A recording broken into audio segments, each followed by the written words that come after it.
Simplement, juste avant de commencer, au risque de vous surprendre, dans cette pièce, dans cette noble assemblée, combien d'entre vous souhaitent être heureux? Je me joins à vous. C'est crucial.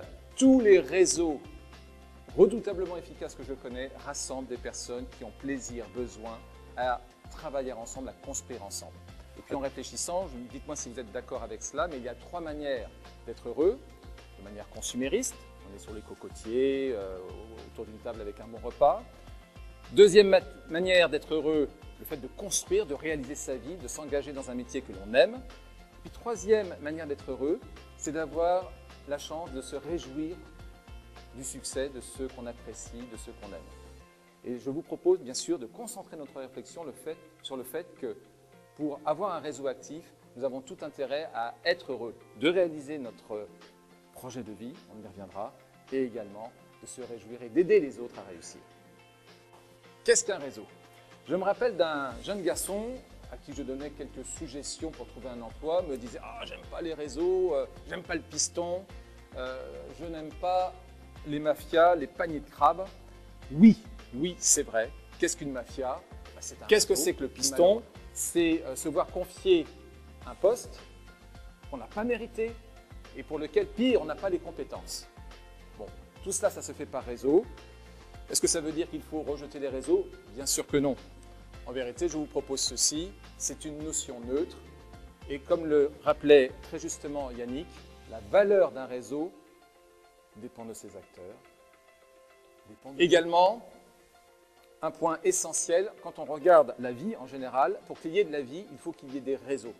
Mais quand je dis la vie, même au sens organique du mot, on regarde une carte de géographie, on voit des rivières, des fleuves, et on voit que la luxuriance, l'abondance des forêts est proportionnelle à l'importance des réseaux d'eau qui circulent sur cette carte. Même chose, notre corps est constitué de réseaux. Les entreprises qui réussissent ont un réseau, donc la vie est réseau. Donc tout l'enjeu, c'est d'avoir votre projet de vie. Votre projet de vie qui va vous rendre heureux, pour lequel vous allez avoir le sentiment de vous réaliser, d'aider à réaliser vos proches. Mais c'est ce projet. La deuxième valeur, votre loyauté. Tenir ses engagements, dire ce qu'on fait et faire ce que l'on dit. Être aussi discret, parce que bien sûr, vous savez plein de choses les uns sur les autres. Et de facto, vous serez discret pour ne pas ébruiter peut-être une mauvaise nouvelle sur l'un d'entre nous. Toujours traiter l'autre comme on aimerait être traité soi-même. Je mets tout cela dans le registre de la loyauté. Et puis bien sûr, votre solidarité, puisque c'est dans les moments difficiles, ou dans les moments heureux bien sûr, heureux et difficiles, quand on redonne un coup de collier, eh bien ça crée des liens. Et ce sera d'autant plus durable que ce réseau est créateur de richesse et de satisfaction pour tous, chacun et pour vous. Et chacun d'entre vous, effectivement, lorsque vous êtes lancé dans l'ITB, eh bien vous avez donné beaucoup de hauteur, beaucoup de largeur à votre existence. Et donc vous êtes en droit d'en moissonner les résultats. Qui a écrit son projet de vie de manière chiffrée, datée, normée? Donc on a le devoir, par respect pour soi, par respect pour ses ambitions, son projet de vie, d'aller vers les autres. Attention! Sachant que vous avez une chose qui ne s'épargne pas, et à l'égard duquel nous sommes tous à égalité, et dont la valeur dépend de la manière avec laquelle nous allons l'investir, c'est notre temps.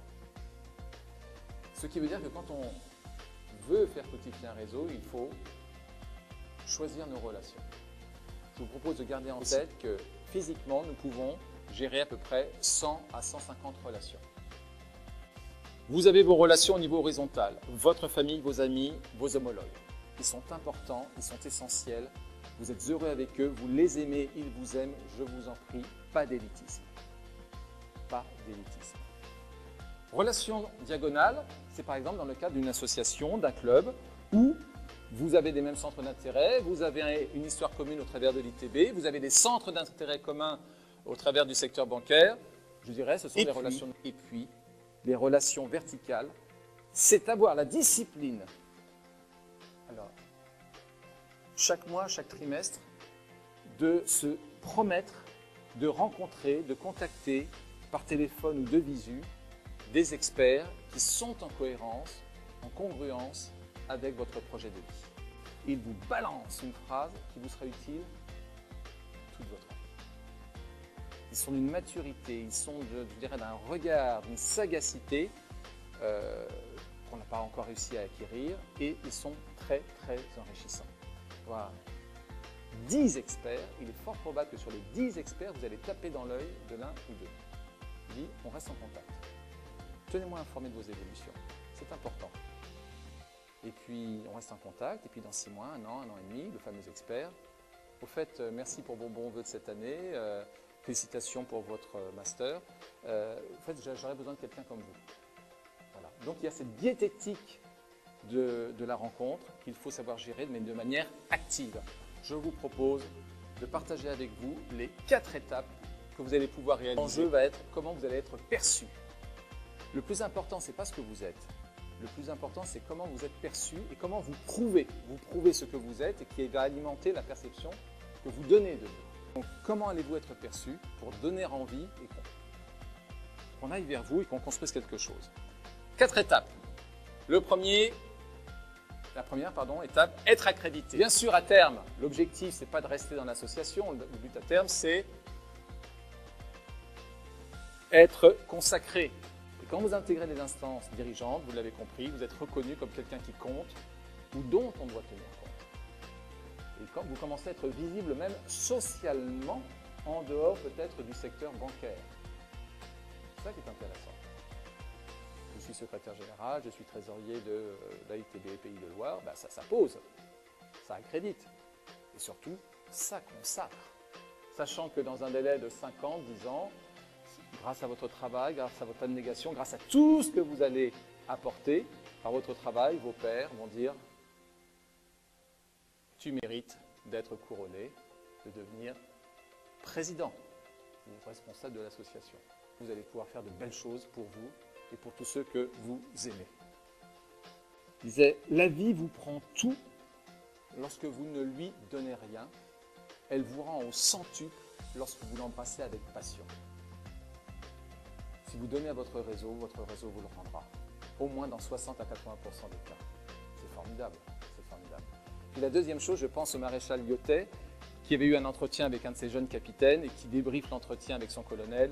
Et le général Lyotet dit au colonel, en parlant du capitaine, « Il est bougrement intelligent, mais il ne fera rien de grand, car il n'aime personne. » Voilà. On ne peut pas faire un réseau, sans aimer, sans vouloir la réussite de l'autre. On se tient, le cercle est vertueux.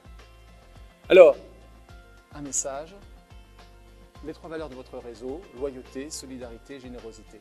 Un jour, je feuilletais un livre de Georges Duby, qui, comme vous le savez, était un spécialiste de l'histoire médiévale. Les valeurs du chevalier et du seigneur, vous les connaissez. Loyauté, courage physique, mais aussi solidarité dans la bataille, générosité, la libéralité, le détachement à l'égard des choses matérielles.